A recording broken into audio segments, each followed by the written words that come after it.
Alright, hello everyone and welcome back to my Fallout 4 Mod Spotlight series, where today we are having a look at the Uzi's the Boss mod, which is being made by user Sayaheka. And what this glorious little piece of work looks to add into the game is the iconic SMG, the Uzi.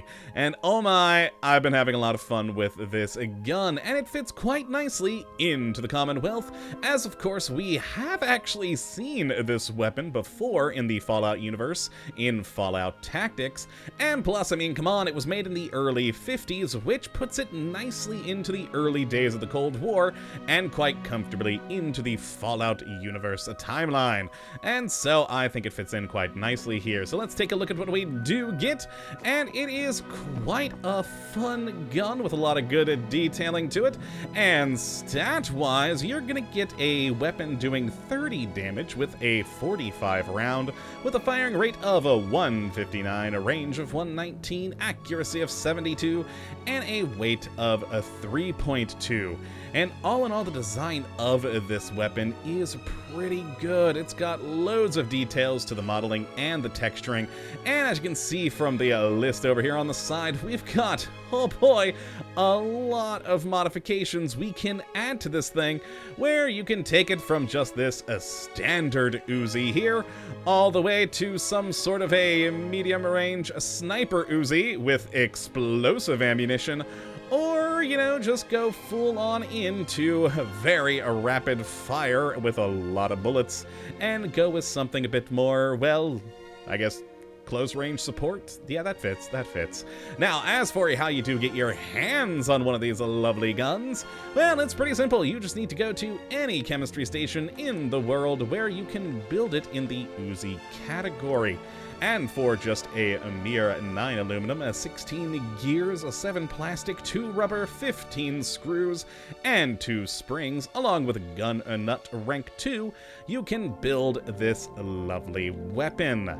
And then let's go and move over on to the modifications to take a look at that pretty impressive list that we do have. And to start, we have the receiver category. Now, every one of the receivers in this thing is automatic. It's an Uzi after all. And so you just really go from the standard automatic all the way up to the advanced automatic, doing 51 damage there, providing you with the most damage from the receiver. Then after that, in the barrel, we have 2 options of either the standard or the improved. Now the improved sadly doesn't add in any graphical difference, but does of course up the stats. Next, we do have the stock category, where we have a few fun options of either the none, a folded, an unfolded stock, and I think my personal favorite, going for the more historical type of Uzi, the wooden stock, which is also on par with the unfolded version there, so just whatever you want to go with aesthetically, you're good to go. Now, next in the magazine category, we actually have quite a few options of either the standard 20 round, a quick eject version, a curved magazine holding 30, with of course a quick eject version, then a double standard for 40, quick eject double standard for an additional 40 there, and then finally the curved for 60, or curved double rather, and then the double curved quick eject for another 60 rounds there. Good times overall. Now after that, we have the sights category, which is a little bit limited. We either have the standard iron sights, glow sights, the EOTech, or Spectre scope. It's not a whole lot of things there, but you know what? Between the EOTech and the Spectre, you get your close and sort of medium range covered. And after the sights, we have the muzzle, where we either have the standard, a bayonet, then we also have 3 different model of muzzle compensators here, either the model 1, 2, or 3. We then have the integrated suppressor, a suppressor phantom, and finally a suppressor PST. So whichever of those you want to go with, you have those options. Next, we actually do have a right side rail, where you can add either nothing, a flashlight, a laser sight, or a laser sight with the laser turned off. We then also, if I kind of skip over the grip momentarily, we also do have a left-hand side version where you can equally do the flashlight, laser sight, or laser sight with laser turned off. Now, backtracking 1 to the grip, we either have nothing on the grip, or a vertical grip to, well, make it look a bit more tactical. There you go, that's really all it does.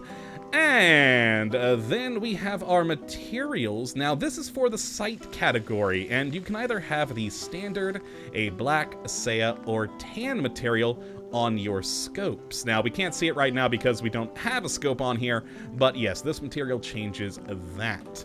We then, of course, have another material category where we have either the standard or a black muzzle. Again, that's for the attachments that go onto the front of the barrel rather than the barrel itself, but it does work. And then we do have a third material category, which is for the gun itself, where we have either the standard, the black, the Seiya, or the tan. So you got those 4 different options there, and with the ability to change the muzzle attachment and sight to its own independent colors, it's pretty cool. You can kind of mix and match as you please. Now after that, we're going to backtrack a little bit here to the Lucky Charm, and this, oh boy, this is a fun category here. Basically, this will add a small charm to the gun, which will add a legendary effect. So you can either go with one of these special traits of strength, perception, endurance, intelligence, agility, charisma, or luck, or you can go with a more traditional sort of legendary effect for your weapon of something like crippling, explosive, incendiary, irradiated, a lucky weapon, never-ending, a nimble version, plasma-infused, powerful, rapid, 2-shot, and finally the VATS Enhanced, which is pretty cool. I kind of like that idea. If rather than adding in a quote-unquote legendary effect, it's a charm on the side. I kind of find that a little interesting. A fun take on the legendary enhancements. Then, after the charm, we have the caliber of the gun, where you can actually switch it from the standard 45 to a 38 or even 10mm, depending on, you know, what you have the most ammo for. Of course, it will lower the damage between those two, but hey, if you got a lot of bullets, why not?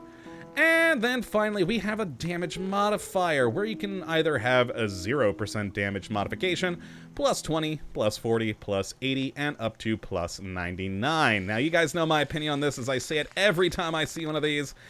I'd like it to have some sort of requirement to make it feel like it's earned, but hey, if you just want to add a little bit more damage so you can use your favorite Uzi in the late game, why not? Have fun, enjoy your damage modifier. And that is all of the fun modifications for this beautiful Uzi. Now let me actually grab these legendary ones off the wall here, and let's take some shots.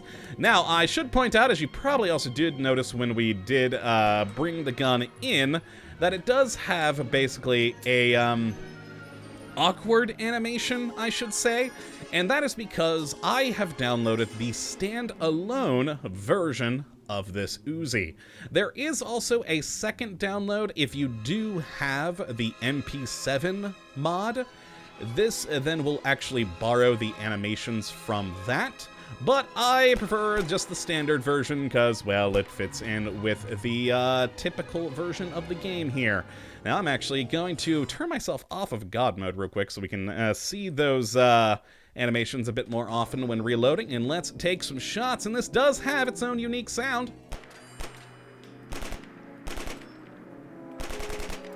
There we go, a nice quick reload using the standard pistol animations for this thing, which I do wish there was some better ones, and as I said, if you do want, you can install the MP7 mod as well, and then the MP7 animation version of this, and you will get those much smoother, more realistic animations. But in the standalone, you're gonna have to deal with the pistol ones.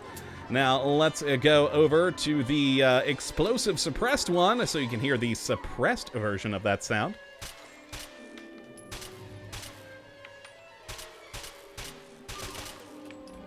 And there we go, a nice reload, and a fun, fully automatic explosive Uzi. Who wouldn't want that?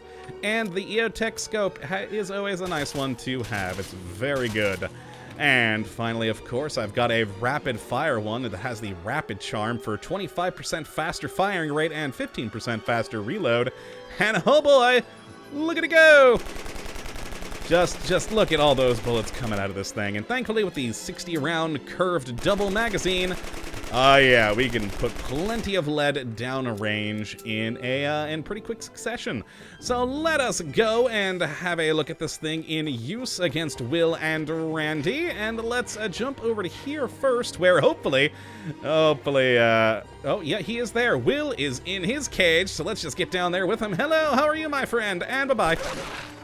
Yep, he got just annihilated, and with 5 rounds. 5 rounds. I don't even think it took the full 5 to kill him. And let's actually switch it over to the explosive version for Randy. And just jump right on into his enclosure as well. Hello, Randy. Goodbye. There we go. I don't even think I hit him directly, and oh my, he flew a bit. That is always the fun of an explosive round, which I wonder how much damage it does to me. A little bit when we shoot down at the ground. Nice, there we go. But yes, that is the Uzi's the Boss mod. It is a wonderful little gun mod, bringing in a Cold War iconic SMG with some very interesting modifications that really make it fit in quite nicely into the Commonwealth, which I very much do enjoy. So if you'd like to have a look at this mod for yourself, which I'd certainly recommend you go and do, you can have a look at the link in the description as per usual. But that is going to be it for today. I hope you all have enjoyed and that you do come back for the next episode when hopefully we'll be looking at yet another wonderful mod. But until that time, thank you for watching. And as always, have a good one.